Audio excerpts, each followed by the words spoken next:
देवकी मां ने कहा कि प्रभु आप कितने सुंदर लग रहे हैं, लेकिन इस समय मेरे अंदर वात्सल्य भाव है और आप तो शंख चक्र गदा पद्म लेकर के खड़े हो, तो जैसे और माओं के लाल होते हैं ऐसे छोटे से लाला बन जाओ।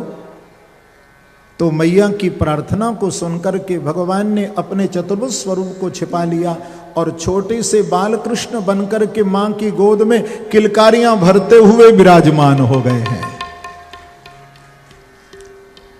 भगवान की आज्ञा से आज वसुदेव जी लेकर के जा रहे हैं भगवान को गोकुल की ओर, क्योंकि प्रभु की आज्ञा है। तो यमुना जी को, क्योंकि जो दरवाजे पर आए ना, तो दरवाजे खुल गए जेल के, पिटारी में लिटा करके भगवान को ले जा रहे हैं। यमुना जी में जब उतरे तो शेष भगवान छत्र छाया कर रहे हैं। यमुना जी बोली कि आज मेरे बालकृष्ण छोटे से बनकर के जा रहे हैं, तो मैं इनके चरणों का चरणामृत लूंगी। तो यमुना जी ने कहा कि प्राणनाथ, क्योंकि यमुना जी तो उनकी पत्नी है ना, प्राणनाथ थोड़ा सा अपने छोटे छोटे नन्हे नन्हे चरण पिटारी से बाहर निकाल दो। तो भगवान बोले क्यों? बोले मुझे आपके चरणों का चरणामृत लेना है। भगवान बोले आप देख रही हो यमुना जी कितनी ठंडी हवा चल रही है, कितनी बरसात हो रही है, और मैंने तन पर कोई कपड़ा भी नहीं पहन रखा है, हाँ, और आप कहती हो कि चरण बाहर निकाल दो। मैं नहीं निकालूंगा। यमुना जी बोली अच्छा नहीं निकालोगे? तो यमुना ने बढ़ना शुरू कर दिया। देखो वसुदेव जी के घोंटू तक जल आया, वसुदेव जी के कमर तक जल आया, पानी बढ़ता ही जा रहा है यमुना में। अब झगड़ा किस में हो रहा है?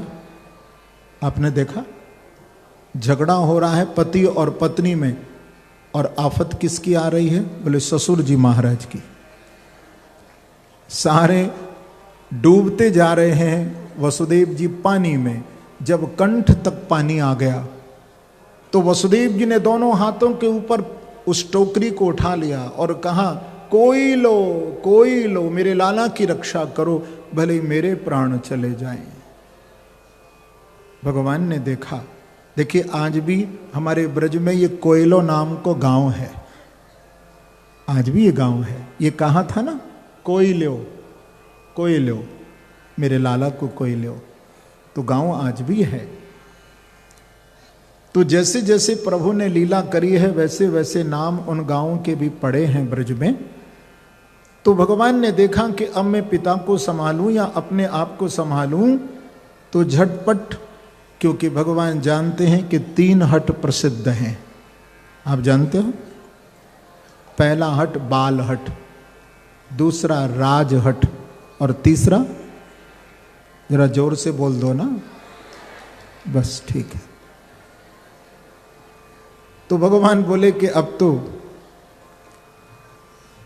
तीसरा हट भी मानना पड़ेगा। तो झटपट पिटारी से पीछे की ओर प्रभु ने अपने चरण बाहर निकाल दिए।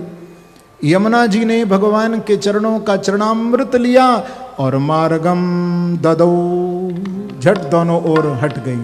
बोलो यमुना महारानी की।